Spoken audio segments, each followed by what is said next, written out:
You just cut the first piece, Opa.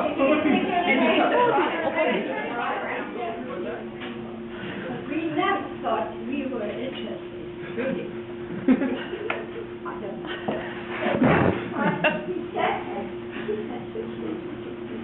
So I thought, well, perhaps we are. So we will tell him. How we came here. Our children know bits and pieces. They never had to take this with. You never had the opportunity to tell them exactly what happened, you know, his life is quite different. Okay, yes. My turn, all right? If you turn around and you look at that map of Indonesia archipelago, because that is what it is. It used to be owned by the Netherlands, and if we were not there born, you people were not here.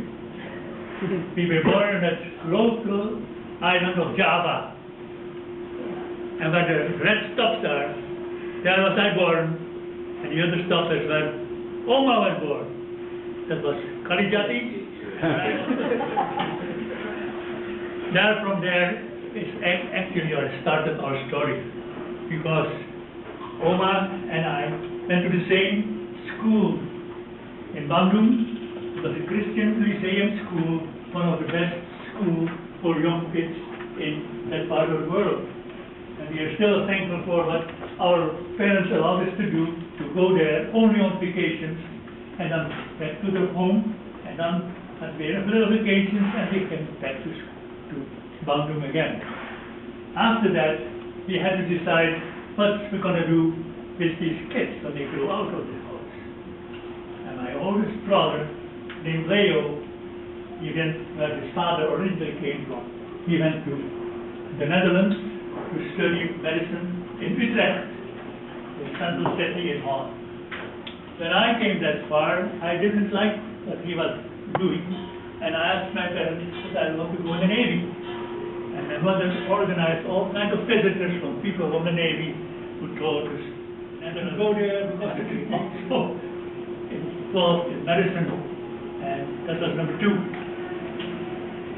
Evidently, we were never consequently happy with our location there, and we followed the interest of my interest in medicine, especially in pediatric surgery. Surgery of little kids, little babies. And from that part, we came in contact with, what you already heard, C. Everett Koop. His wife visited Amsterdam on one of many trips she did, give speeches in Europe. And in that time, he asked me, after a good conversation with him, and he with his wife, Betty, he said, I can hire you as a resident in my program. So I went to Children's Hospital about a year later, and we, so a family of 5, we came to Philadelphia and went there to Children's Hospital, where Terence is now working. And that's interesting that it follows us in that direction. And then we were about a year in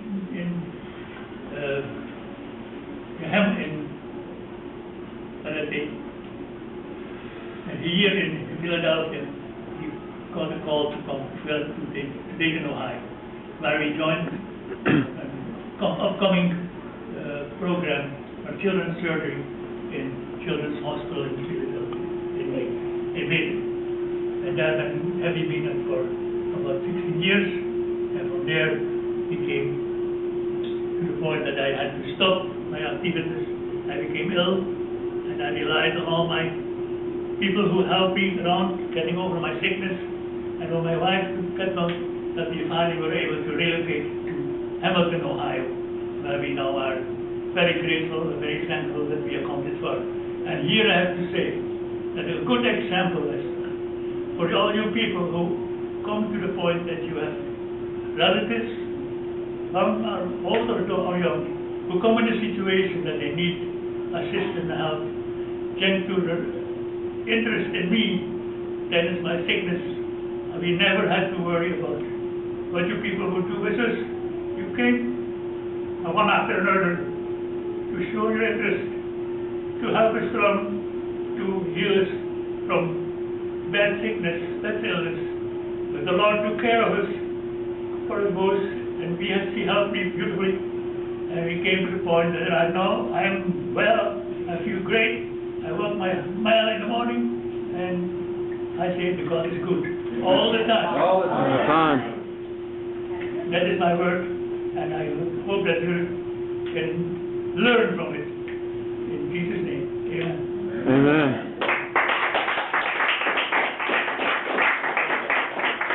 It's so good, he wants his car back. He wants the Jeep. Well, my mother was here first.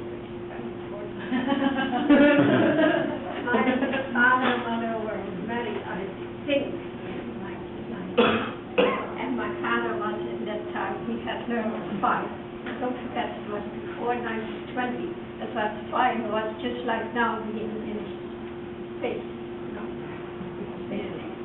So he was sent to Indonesia as a pilot, and in Java he had to build landing strips. If you fly, you cannot land on all those islands. There are 30,000 islands, and it isn't helpful. So he was sent to Indonesia, first to make landing strips on those islands, and then create a flying school. The first landing strips, and then the flying school fly. So that's while he was in Indonesia, he was a government employee.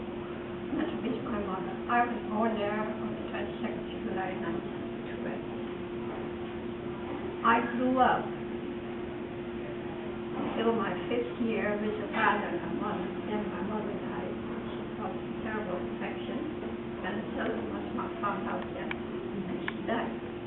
So my brother and I, we were free. My father could not take us because where he lived was practically in Germany.